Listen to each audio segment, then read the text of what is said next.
Hello, everyone, and welcome to the Curious Marketer with Vin. I am Vin Messina, and talking to the experts to help you better understand how to grow your business.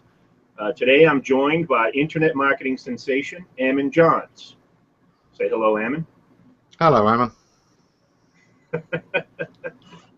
That's funny. I should have expected that. So today is session 4 of a multi-part series called The Fundamentals of Online Marketing. In session 1, we talked about the importance of understanding what marketing is, as well as starting with a strategy so that you can set up your marketing plan appropriately. In session number 2, we talked about the importance of understanding who your audience is, and in summary, basically understanding what makes them tick, how do they respond to what your offering is, on and so forth. In session 3, we really got into the meat of what the series is all about, and that is covering the fundamental components of creating an online presence. And in my view, the website, at least today, is, I think, the core foundations at the center of your online presence for a lot of reasons. And that's what we're going to try to discuss today. Ultimately, what we're going to try to get through is, why do you need a website?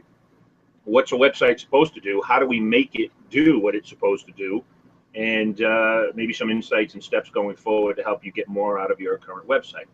So with that, Ammon Johns, really, let's talk about what is the role of a website? What should we be looking for a website to do? There's almost nothing it can't do as long as you've thought about what you want it to do. I know companies where their site is not designed for sales at all. The whole site is built to be an alternative to customer support because it's a lot cheaper than an offshore call center. And offshore call centers were done to be a cheap form of customer service, but you can do an awful lot through your website. Heading off the questions, looking for the questions people ask most often. And considering that most call centers run off scripts, there's no reason that you can't walk people through the exact same script on your website for zero cost, except your hosting costs. And that can save some businesses thousands and thousands of dollars per month. No matter what your size of business, customer support takes time. So having a website that can handle, even if it only handles half of it, makes you more efficient, makes you more effective, and provides customer support that's always on. Well, something you said resonated with me, and it's my understanding of designing a good business website, and that is that in customer support and service, the clear objective is to answer questions. But isn't that really the ultimate quest for a website that's supposed to be a business asset, is to answer the questions, provide information that your target audience is craving, more so than years ago when they were first created to be some fancy, flashy design. And in fact, in many cases, a website that's more of a utility, functionally answers questions, is, I think, preferable to a fancy website. It's got to be usable. And usable sometimes comes against some elements of fancy design. Sometimes things are designed in such a way that they're meant to wow, but that wow factor can get in the way of just the usability of the site. So when that happens, yeah, definitely it's function over form. But I think there's no reason why something can't be useful and elegant. So there's a little bit of both. I totally agree, and my reference is more to a priority where the functional should lead to the elegance versus the elegance leading the opposite way. And I'll give you an example of a company that sells crutches online. If you look at their website, I don't know the name of the company, but it's one of the most hideous websites you'll ever see in your life. But this gentleman dominates the global marketplace for individuals competing against companies like Amazon in crutch sales. And there isn't a designer on the planet that would look at his website and say, well, this is great, because it's functional for him and his target audience. So it's good enough. Could he do better if it was more elegant? Possibly, because I'm not minimizing the elegant component of a website, well designed, in terms of flow, imagery, what emotions does it trigger? Color scheme, for example, is a really important thing. But I just wanted to make that clear. I agree with you. Yeah, there's the two sides of it. In some ways there's that really comfy pair of slippers that are an eyesore your wife wants you to get rid of, or that chair you've been using for a decade now that is so good, but your wife wants rid of it. That kind of thing, you know, well, yeah, it's ugly, but it's right. And there's the other side of it, which is where some of the best tools and things are not just functional, they are beautiful, they are a joy to use.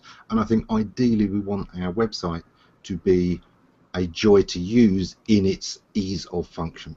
So a bit of both. I think what you're saying is that it's a balance.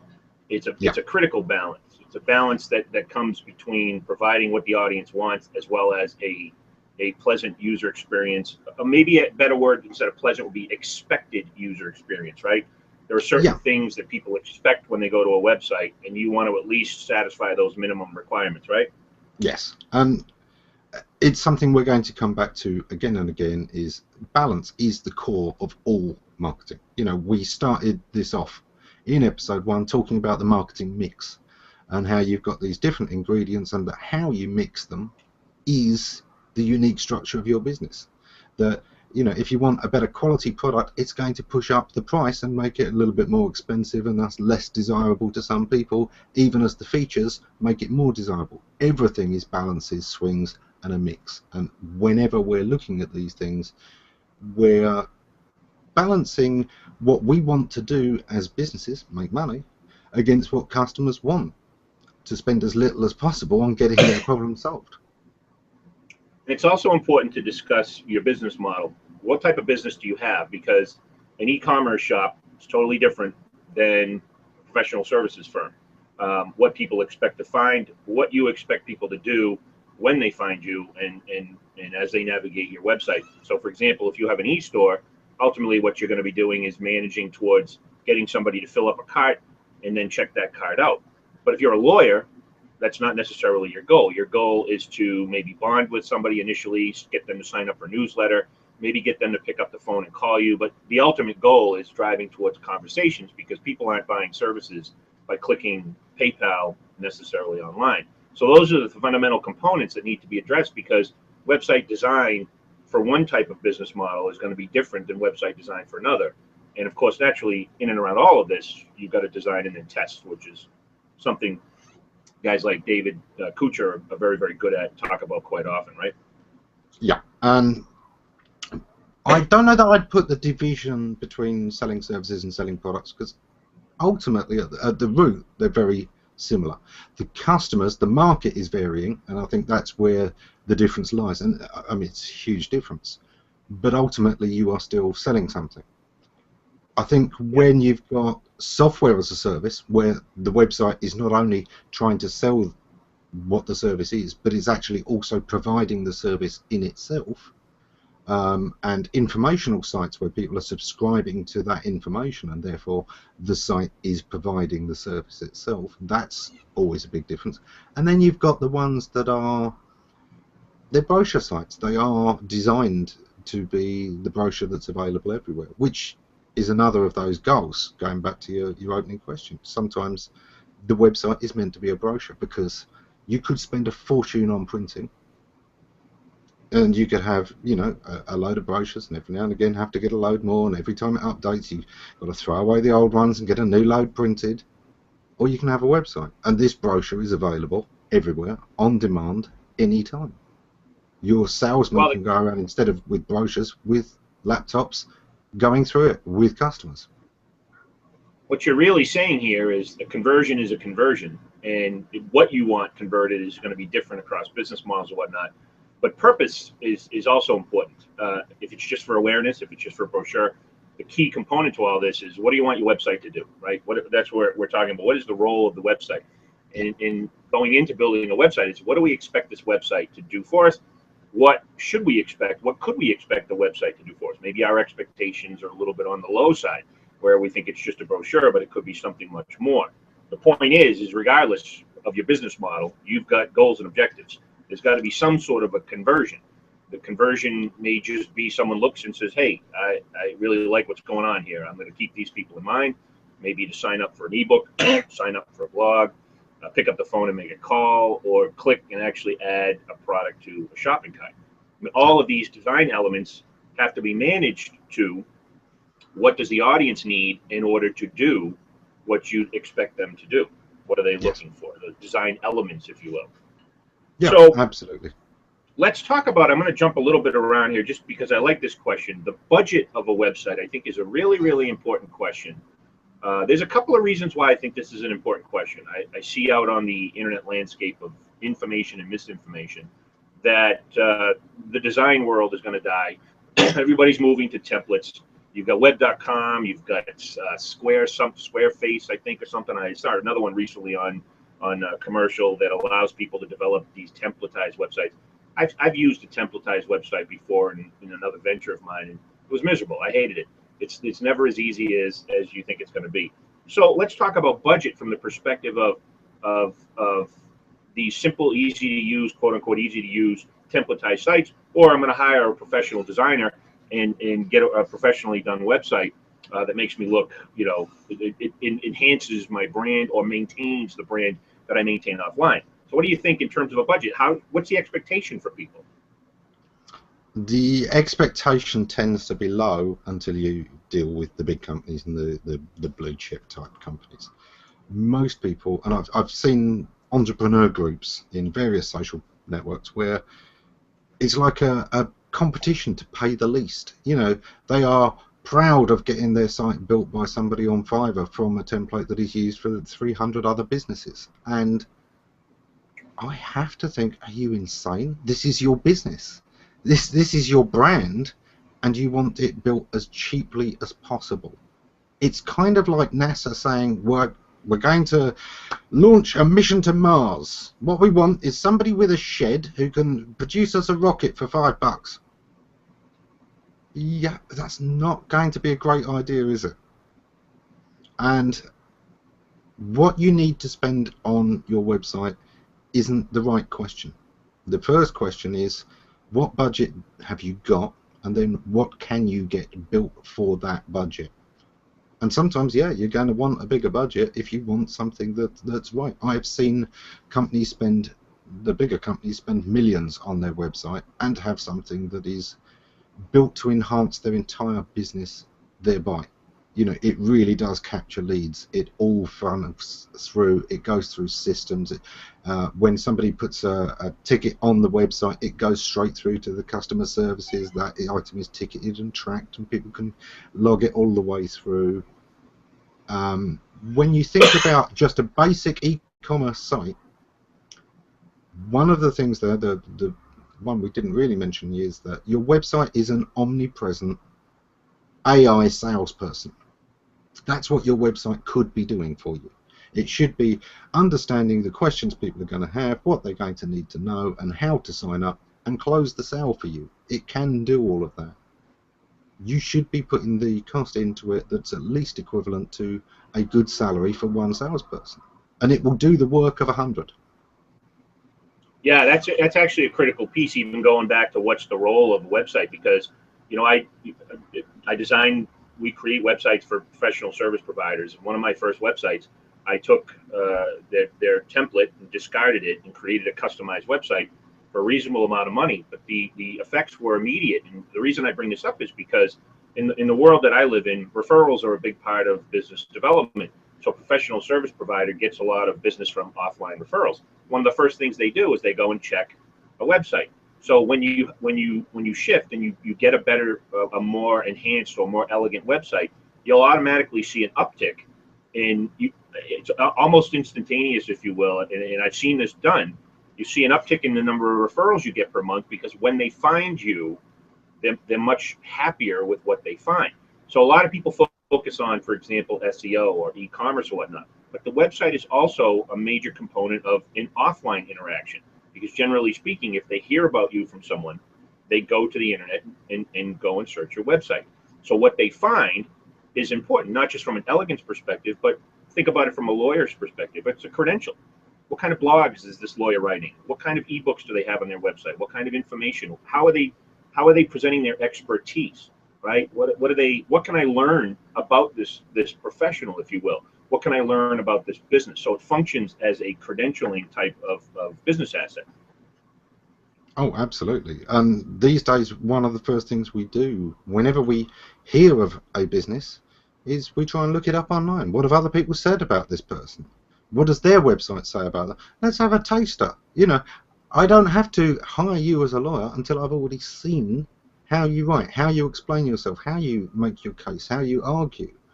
You know, it's not only proof of concept out there, but also the social proof aspect. How many people are saying this is a great site? How many people are doing this? And if your website is built on a very low budget and it's built to low expectations, then guess what? People aren't going to be as likely to be talking about it. They're not as likely to be going, wow. And you've missed that chance to say wow, so you've missed the chance to earn thousands of links and references. Over the course of years, this will be a huge, huge difference. When you go with a template-built site, you are asking for something that 1,000 other people are using.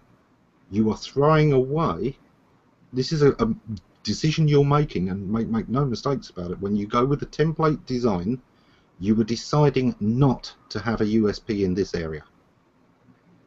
You are deciding to have nothing unique in this area. You're going to go with what's been built for others and do it the same way. No, it's a critical piece. Differentiation is a critical piece. You know, that's one of the strongest cases against a templatized website, really, for me anyways. Yeah, absolutely. So, you know, understand that those kind of things are decisions. You can get a good website built quite cheaply if you want it to do very, very basic things, i.e. be a brochure site. That doesn't cost a lot.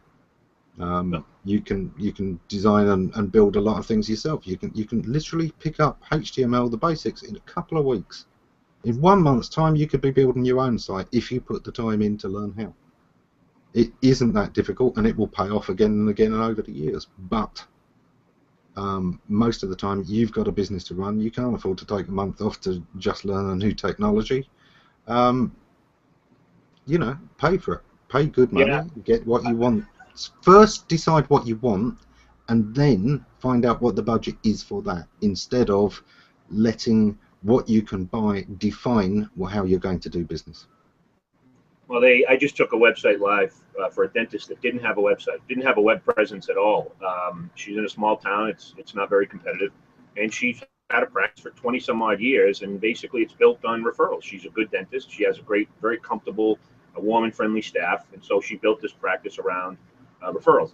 But she came to me via a referral and was sort of concerned that she felt like not having a presence was impacting the growth of her practice, or at least the steady maintenance of patient acquisition. And she's right. We launched her website, and she said immediately she started seeing an uptick in new patient acquisitions, simply because it's a nice website. It's a well-designed, customized website, but it gives that person who's a chance to check somebody out, another cog in the wheel of getting forward to pick up that phone and make an appointment, call the dentist, and yes, I'd like to schedule an appointment. So I think that it's important. You know, I'm not selling design services here or whatnot. It's got to be good enough. You got to be proud of it. I've seen a dental website that was black. You know, if you're a dentist, your website shouldn't be black. I don't care how inexpensive it is. It shouldn't be black. They were branding. They wanted people to remember that they deal with tooth decay. See? Yeah, tooth decay and pain, agony, and death. That's the color. You know, color scheme is. We could talk about color schemes and the psychology of color, but it just cracked me up to see it. But anyways, you know, I've seen professional service providers do well without a website. But if the question is, are you optimizing the growth of your business? Are you doing all that you can do? Are you getting all the referrals that you can get? And I think spending that extra little amount of money, I would rather see someone put a little extra money in their website than a newspaper ad, for example. Because again, I think everybody comes back. I think you can do more. And we'll talk down the road about social media. We'll talk about SEO and whatnot. But I think the website starts as, in fact, even in terms of offline marketing, a radio ad or a TV commercial, they're all going to check out your website.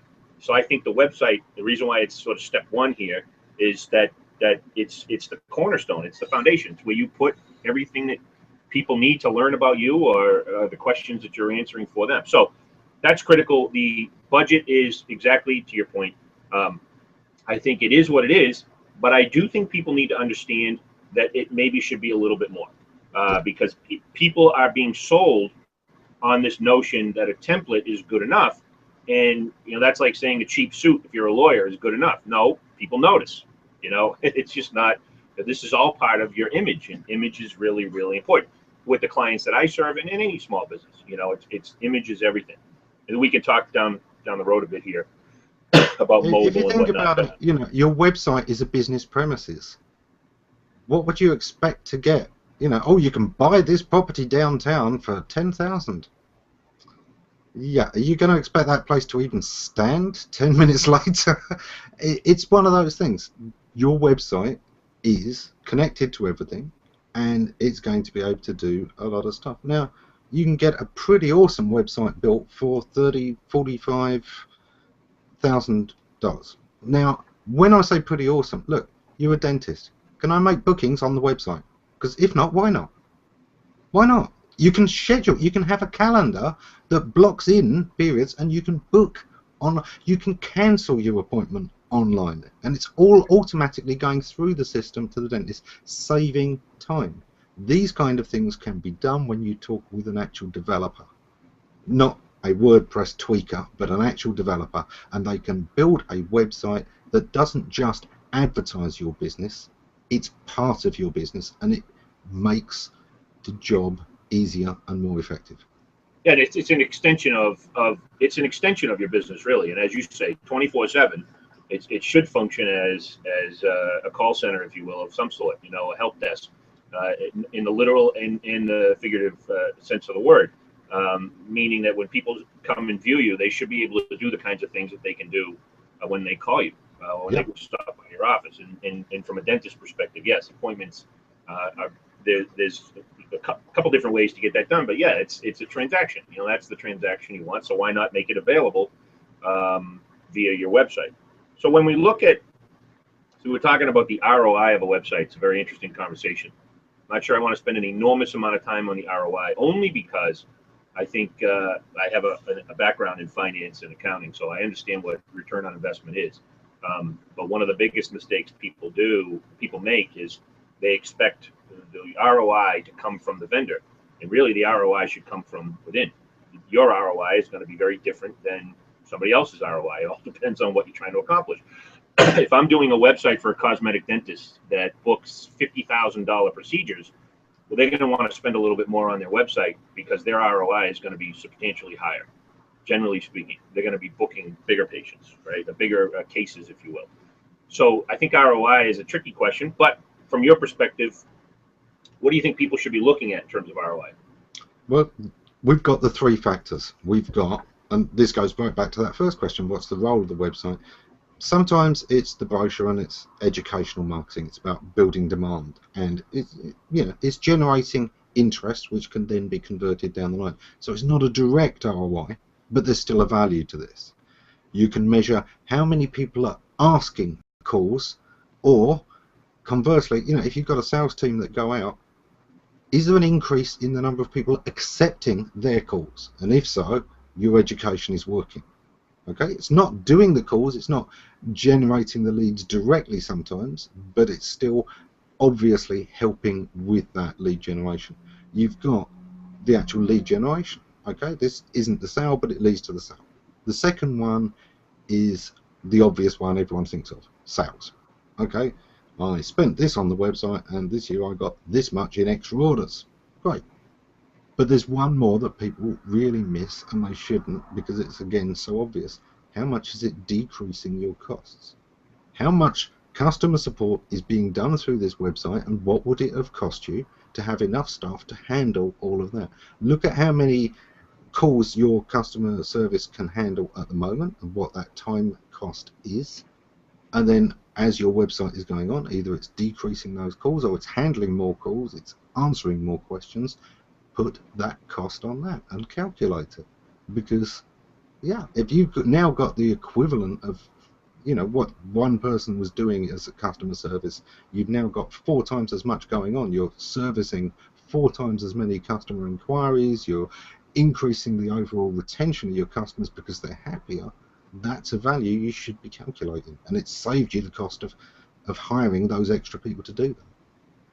And I want people to understand that a lot of this depends on the the type of offering you have. But as an example, for example, your website can also replace a lot of your direct sales force and save you quite a bit of money. And one of the reasons that you're allowed to do that is with the progression of content marketing and whatnot, but also web video. So now you can do a lot more in terms of interpersonal relationships, education, getting the buyer to a certain point where they're ready to engage in a buying cycle. You can do a lot more of that with an actual website, so that you don't necessarily have a large sales force, if you will, or you can reduce the size of your sales force. I never say a website replaces a direct sales force, particularly in certain situations in whatever the company is selling. But certainly a website can save money on the resource allocation front across the board. There's just a lot more you can do with content, right? Oh, absolutely. And one of the things that's really interesting is, a salesman spend a lot of time traveling out making presentations, but through video and slideshows and things like that, you can have a lot of that material there and a little button off to the side that lets them call customer service to be talked through it. That is a sales meeting on demand that has no travel time, and Right. that can be huge. I've spent many times more hours traveling to a meeting than the meeting is going to take, and then the same amount of time traveling back. So Correct. this can turn one salesperson into the efficiency of 5 or 6. Yeah, and I think this is a critical point too, and there's a number of different ways to approach this in terms of from a sales perspective. But certainly you can use the web to qualify leads a little bit further down the sales cycle, so that when the salesperson gets on an airplane or a train or a bus or gets in their car, they're going to a sales meeting that has a much higher likelihood of actually closing. So you can actually use website and website content not just as a search mechanism or as a display mechanism, but as a qualification mechanism. How can I build content? Something as simple as PowerPoint video. Every salesperson does a PowerPoint presentation when they go live. Why not take some of those and put them on a website page and walk people through the preliminaries of a sales meeting before they decide they want to have a sales meeting? I mean, and again, a lot of there's variables that come into play. These are all just ideas, and I think I want people to consider these things as they go forward, because everything depends on your current situation. I'm not, like I said, I'm not advocating for the termination of your sales force, but I know some companies that don't have a sales force because they use video almost predominantly to sell what they sell. It's a lower end product, but still, the point is you can get quite a bit out of an on-demand sales rep versus 10 live that are getting on planes and traveling all over the countryside to have their meetings. Yeah. Or you can, automate some parts of that, and you could ask your salesman, which presentation would you like to put online?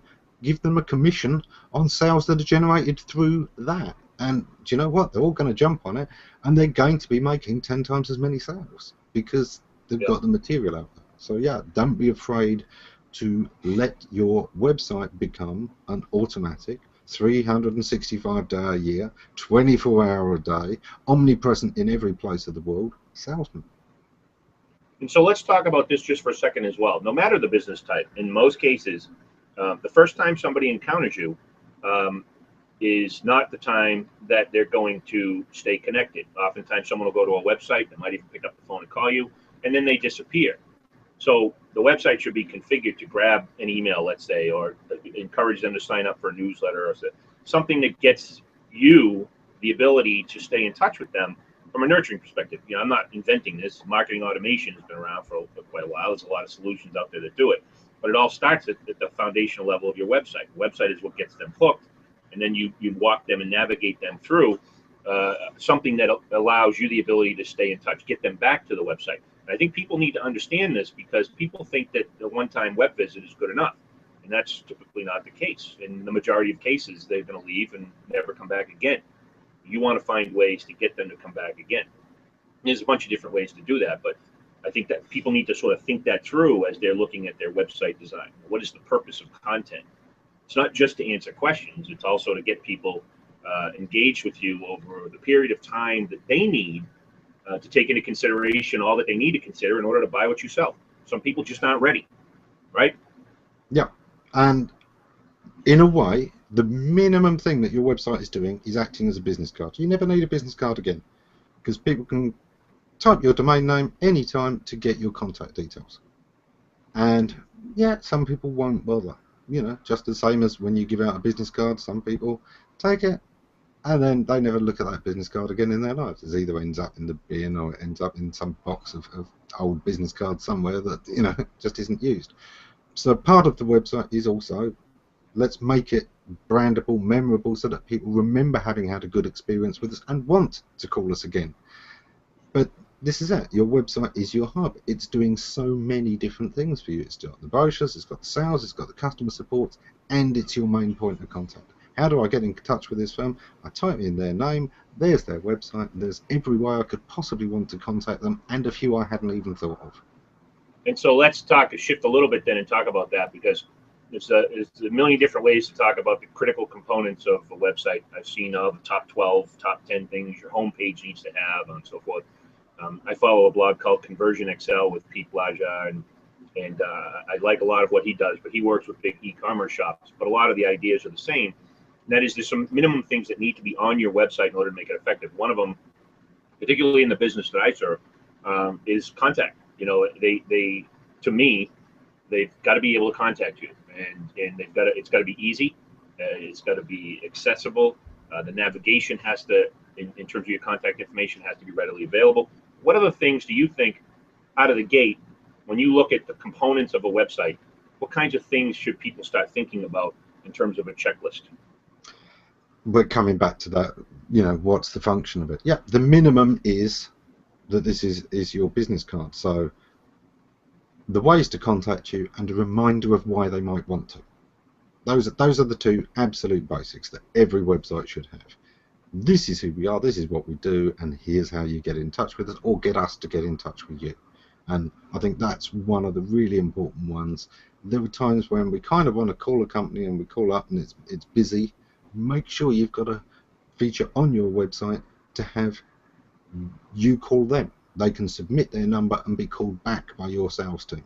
Now, guess what? You've now got a record of their name and number and you know, general title, position, the same as you were doing with the email details before. Yeah. Certainly, you know, would you like us to email you this presentation that you were looking at, or some further information about this? Give them a reason to give your email. There should be something that they get right away. And get is one of those really powerful words. What do they get when they give you their email? What do they get when they give you your telephone? And if there isn't something immediate in it for them, they're not going to do it. It's that simple. They're not going to do it unless they get something. It's all about what we get. And so as part of this conversation as well, right, I just saw an article recently that said, you know, your website isn't all about them. It's partially about you. And I even saw one of our friends and colleagues, David Kuchar, comment saying he disagreed.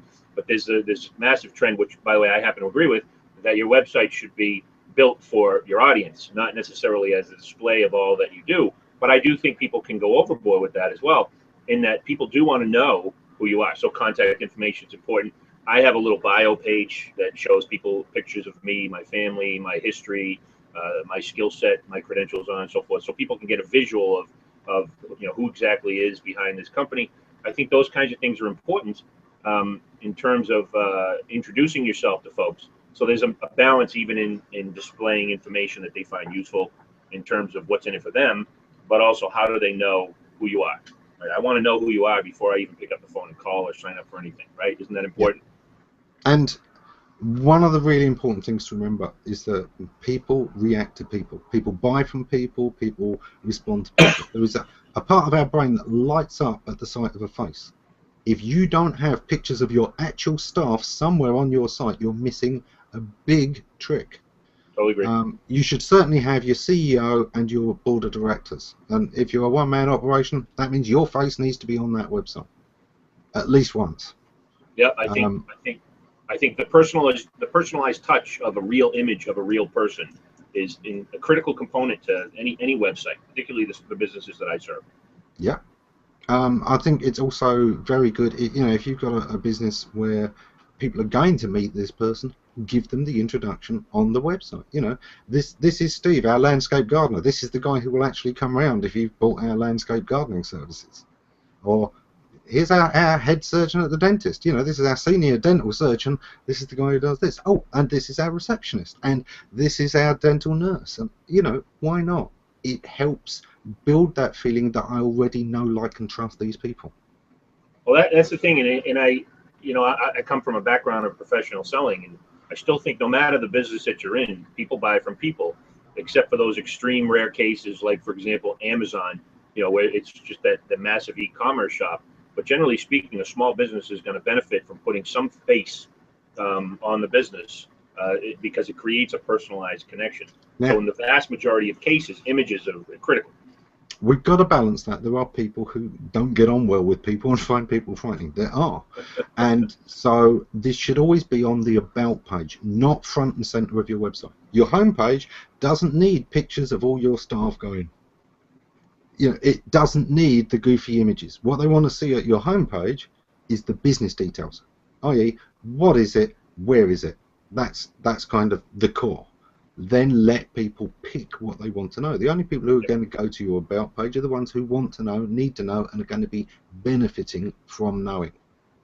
You know, if people are looking for an About page, it means they want that information. So that's where it goes. It's not in the way, it's not goofy, and it will work wonders. You'll be surprised how often people will look at that About page, and that itself is an ROI metric. How many people who've come to our website have then looked at the About page? Because you only do that if you're serious. You only do that if you want to know about the business. So let's talk about real quick about this is an interesting one because I'm actually doing a microsite for a dentist now for a couple of reasons. But you ask here, we wanted to talk about, will having multiple websites help my business? I know there are SEO components to this, but from your perspective, let's just talk briefly about the multiple website concern. Okay. With the multiple websites, there was this thing years ago that, oh, it's going to help SEO because you've got lots of different sites all linking to each other, and the links are always good for SEO. If you ever hear that from somebody, slap them and walk away. Never ever buy from anyone who tells you that complete load of toffee, because it's nonsense. The value of the links from those sites is only the authority and value you've built into those sites. And you lose 15% of the value through any link. That's the way PageRank works. So it would have made more sense to build it all in one place, and all of that value would be there, rather than building it in 6 places and trying to pass it between. Well, you've either put in 6 times as much work to build it in 6 places, or you've only got a sixth of the value, and now 15% of that is being lost in trying to pass the links to put it all into one place. Doesn't work. So there is one occasion, if it helps you make more sales and causes less confusion in your customers to have multiple sites, that's the reason to have multiple sites. It's going to show up in your sales figures. It sells more that way, so of course that trumps everything else. Doing business is the role of your business, and the first priority therefore isn't SEO, it isn't social media links, it isn't anything like that. It's, does this work for my business? Is my business more successful for this? If having multiple sites does that, do it. That's exactly right, and in fact, it is the reason why I'm doing a microsite for one of my dentists who specializes in cosmetic, because cosmetic people tend to shy away from family-oriented websites where the dental office does both family and cosmetic. Where if you isolate the cosmetic, you cater to a very particular audience, and so, and it's not to say that family and cosmetic can't coexist. We're talking about optimization here. What's the primary reason I'm doing this? And that is because it's a business asset.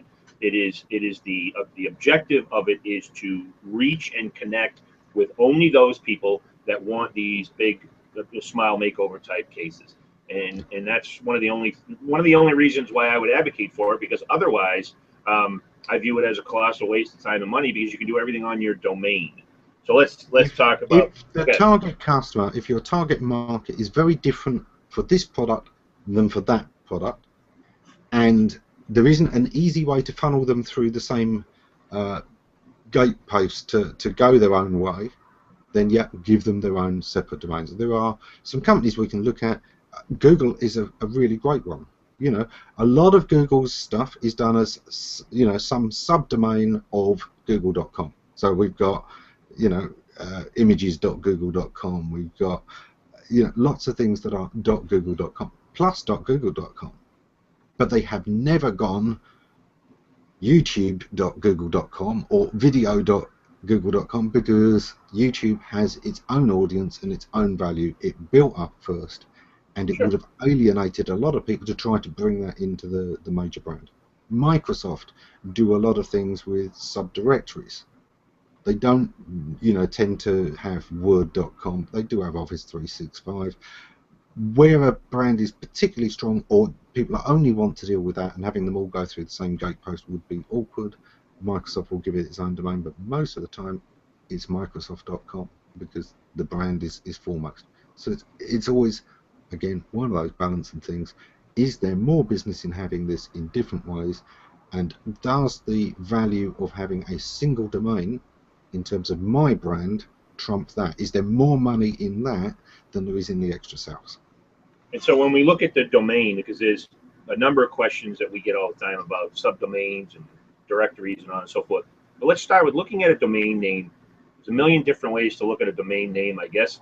But people always thought that domains should have keywords on and so forth. But what goes in? What's a good domain name in your opinion? Brand. Every single time. Forget keywords. Brand is much more important.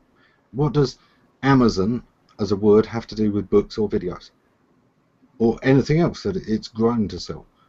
What exactly is a Google, and what does it have to do with search?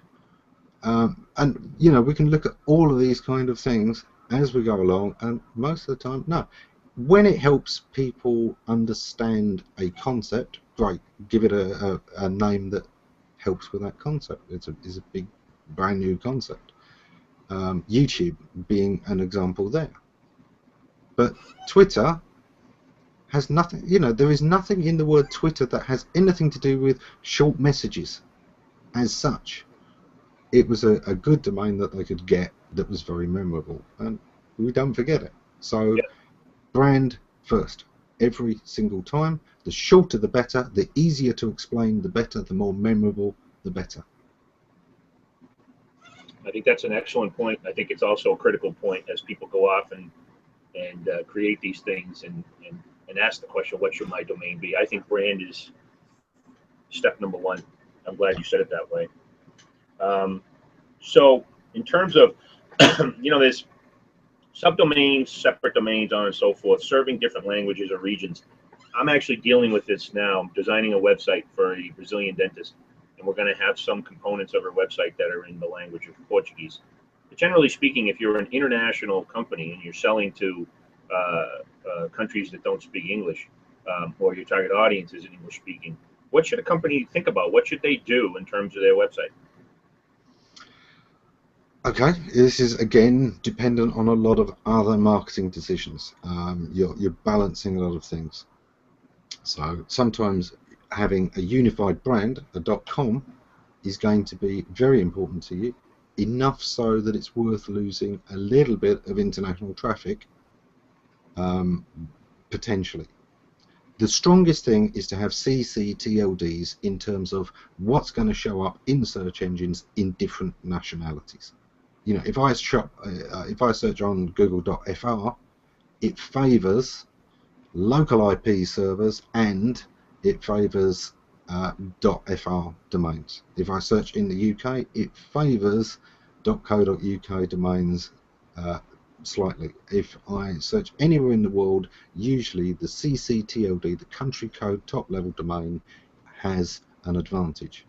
And the advantage of that over IP addresses is, do I want to host a copy of my site on every single server in the world? Even then, will the right engine hit the right server at the right time? It's a nightmare to do. So a CCTLD frees you up from having to have a server that's located in that country, which is very difficult when you're serving 10 countries. You can shop around for the best hosting, so your operational costs are going to be more effective.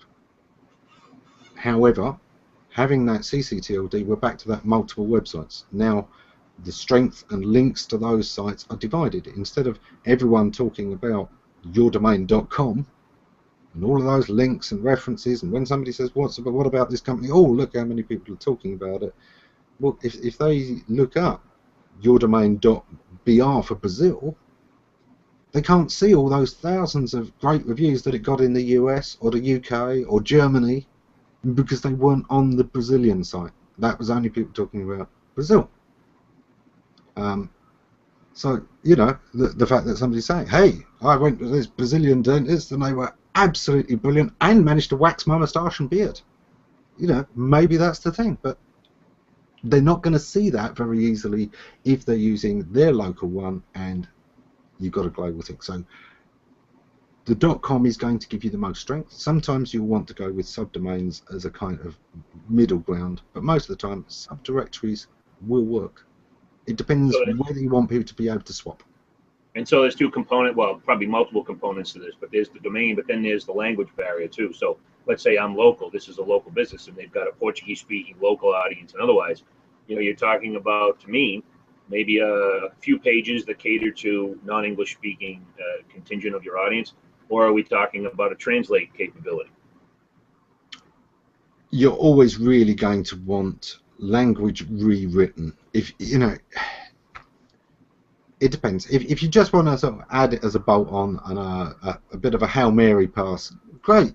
You know, stick on a little bit of French and hope it works, or stick on a little bit of Spanish and hope it works. You know, the less time you put into it, the better, because you're going to get nothing from it. You know, but great, it makes you feel good. If you want to do proper translation, get a native speaker, because you need those colloquialisms. You need the way that a local speaks. Otherwise, it comes out the same way it comes out when you get an email from somebody in China trying to speak English to you, and they've got all the words right, but the order and the grammar of them just puts you straight off with working with them. You can't afford to do that. This is your brand. Get a local speaker, a native speaker, so that the language is going to be right. And so you would even advocate to have, you know, 2 pages of each, or maybe a subset of pages on the same domain, is what I'm hearing you say. It depends exactly, you know, what you're dealing with. One of the bigger sites I worked with, you know, they had offices in 5 countries. They had offices in Spain, in Germany, in Italy, in France, and in the UK. And they operated completely in each of those languages, and they had a separate site for each of those, because this particular site did consumer reviews, and you want people to write those in their own language and talk to their own language. What they weren't doing was translating. So if this thing got so many reviews in England, they weren't translating, because sometimes, you know what, the product's different in those different countries, so it wouldn't have worked that way. But it's one of those things, you've got to put the thought into what do you want to achieve, what works for that. Be goal-led. Don't start thinking, what can I do, and then change your business to kind of fit with that. Yeah, exactly. I think it's what needs to get done first, and then you make these decisions and choices. Why I'm asking. So when we look at a website in terms of its size, and I know the answer to these questions is always depends, but you get a lot of people that say, I want a very simple website, just 3 to 4 pages. And I say, well, you know, that's okay, but is that what your audience needs? And so let's talk a little bit about, you know, how big does the website infrastructure really need to be? I think I know the answer, but I'd like to hear it from you. It needs to be as big as it needs to be. You know, what are people going to ask for? What do people need? What can they use? And if there is a small percentage, however, 10 people are ever going to need this, why not put it up there if it's going to actually create 5 sales out of those 10 people? You know, it's one of those things. What is the expected return on providing this? And sometimes it's not what that one page does, but it's the element of completion. You know, yeah, that one question probably isn't going to drive us out, but the fact is, if you're going to answer these questions, that question should be answered too. Why not? It makes the whole FAQ thing complete. So it's balanced. I totally agree, and I think the theme throughout this entire series and all of our discussions has been, you know, start with the end in mind. You know, what is it that you're trying to get somebody to do? What is it that you want them to do? And that's how you answer these questions. Someone says to me, how many pages should I have on my website? I sort of say, I don't know yet. I got to talk to you about your business. I don't know anything about your business. What are you trying to accomplish? Who do you want to come to your website? And then we can start talking about what goes on your website, because the number of pages isn't a question of, so it isn't really a question of SEO. It's a question of business function. What are we trying to get done in terms of communicating with an audience member? So the question go ahead. One of the things that I used to do quite early on as an SEO was, businesses would come to us and they'd say, this is content we got, this is what we have. And one of the first things we would do is we would do keyword research, and we would look at what searches people are making that this site isn't showing up for. Oh, look, there's lots of people asking about this. Oh, yeah, we want to answer that. Where's your content that provides that then? And sometimes it's that. Look at what the questions are around your business, and then think, do I want to have something on that? And keep researching. I point out again and again, social media is a great way to listen. Look at everything people are talking about your business. And I don't mean your business, but I mean your business market, your target area. If you're a lawyer, what are people talking about the law and lawyers in regard to? Do you have content on that? When they ran that Google search, before they bothered to ask their friends, what turned up? And obviously, whatever it was didn't satisfy them because they went on social media. There is an opportunity there. Yeah, it's as we advance in this whole concept of internet marketing, the website I don't think is ever going to go away in its importance to the overall marketing plan. But what's happening off your website is equally, as we talk about social media, we talk about other blog posts and whatnot. I think your website's important, but you start to see what's happening out on the internet about you and your website as well. Conversations on social, which we'll talk about down the road on and so forth. But those are I think those are the important considerations. We didn't talk much about navigation menu, other than to say those are the sort of the critical components of a website. I think one of the most important things we should maybe end on is that people want to do all this crazy design stuff. And one of the things that I saw on the conversion blog was that your website should be custom. It should be a representation of who you are and why you're unique, but it should also serve the needs of people's expectations. So if you're a particular type of business, there is a particular type of website that people expect in terms of a navigation menu and so forth. And so you don't want to go too crazy with the creative design in something as simple as a navigation menu. Those are the kinds of things that I think should be standard. But what do you think about that?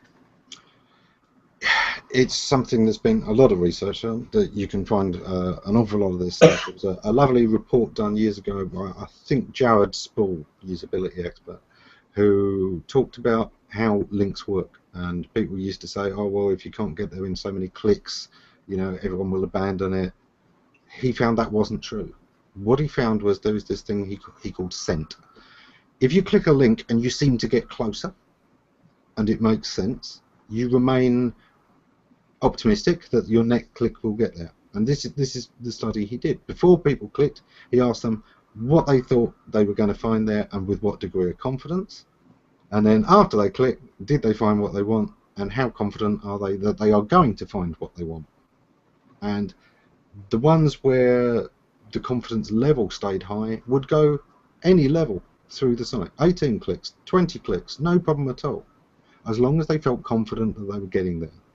Whereas the people who, when they made a decision, they thought this department was going to be doing this, and when they got there it was something completely different, those were the people that abandoned very, very quickly. Sometimes in as few as 3 clicks, they couldn't get it, and they didn't feel like they were going to get anywhere. They felt it would be faster to get there on another site. So, I think that's why I asked. Yeah, I think that's why I asked the question. Is what you're saying is exactly my point. Maybe I said it in a different way, but yes, it's that the confidence level. What are they expecting when they get there, and what are they expecting when they click? Because that keeps them around. It keeps them clicking, if you will. Yeah, and one of the things you really have to be aware of is this thing of blinding people with options. So many options that they can't decide. It's better to break it down. One huge navigation menu with every page you got is terrible. Topical, or letting them find their way there, and if not get there first go, get somewhere close enough that there's a link there to get there. Great, that's where you want to go. Yeah, I read the same thing, and the studies have demonstrated this, that all those massive drop-down menus make people crazy. And to your point exactly, and that is that you get them where you need them to be at a preliminary stage, and you put links on that page to get them to the next stage, to the next stage, to the next stage. You don't need to have all these massive, file drop-downs, menu drop-down on the initial navigation menu, because people just get a little bit scared of it. What you really want to do to optimize it is, if this is who you are, click here. If you want these things, click here. If you want these things, click here, and people will go. You just have to lead them with the right crumb trail, if you will, right? That's really what it is. It's a trail of crumbs. A lot of the time, I would say to companies that ideally you want no more than 50 places somebody can go to from one page. When you consider your call to actions, when you consider your drop downs, when you consider all of those things, really give them 50 choices. That's still an awful lot for somebody who's in a hurry, doesn't know the thing very well, which is why they're at your site coming for help, instead of giving you the option, hey, want me to come and work for you because I know all about this stuff. They're at your site, they want to know about this thing. Make it simpler. Less is often more. So yeah, simpler is key. We didn't talk much about white space, but the more I built my own website and changed things around, the more white space I added, because you just want to make things simple. Keep things simple, visually simple. Give people the right, light the path, right? In the movie theater, in the airline, light the path. And make it easy for the people to stay on the path that you want them to be on. That they want to be on. Clear signposts when there is an option. This goes here, this goes here. And instead of giving them, a central place with 80 exits, give them simpler choices. Here's 3 choices that are general. Right, now here's another 6. Let people branch with confidence, rather than giving people a mass of signposts that don't know. When you get to some of those big offices and there's 80 companies listed here, and your chance of trying to spot the name you're looking for can be absolutely hell. So the company usually tells you what floor it's on to help you break it down, but it's kind of like that. It's much easier if less choices, you can spot the one you want to far quicker. And to end this, in order to do that, you really have to understand your audience. I think session 2 in this entire series, although I think session 1 was important, I think understanding the people who buy from you is critical. You can't lay down the crumbs if you don't know how they're going to follow it. What path are they likely to follow, and why? Because you can manipulate people, I suppose, but that's really not the ultimate objective. The ultimate objective is to understand what they need and provide it. Make it easy for them to get what they need when they come. That's an extension of your business, because that's the way your business should be. Understand what they need and give it to them when they come. And that's really what your website should be. So, do you have any closing comments with regards to website design and whatnot? I'm sure we'll talk about this a little bit more as we go. There's so much to go into, but find a good designer. Make sure it makes sense. Don't get dazzled by having fancy stuff in there, unless customers are complaining about the lack of fancy stuff. By all means, have one of those great little, shifting, rotating images on your homepage. If you're seeing on social media lots of people saying, oh, I won't use my dentist, he doesn't have one of those rotating images. Right, never seen that? Great, that's how important it is. Don't bother with that. What's important is all the things that they're saying they won't use a dentist for or were disappointed by. Address those first. Function first, then make it look nice as a pleasure to use. Very good, very good. Well, this is Vin Messina, the Curious Marketer with Vin, talking to Ammon Johns. The next session will be in 2 weeks. I'm not exactly sure what. I think it might be social. It might be SEO. I'm not sure, but I'll set up an invitation for the event, and we'll go from there. Content. Oh, is it content? Is that what we're doing next? Yeah. Okay. So, well, I appreciate the folks that watched. This will be recorded. I am in the process of transcribing these to create more informative resource pages on my website. So we'll be able to revisit some of these points. But I thank you for stopping by.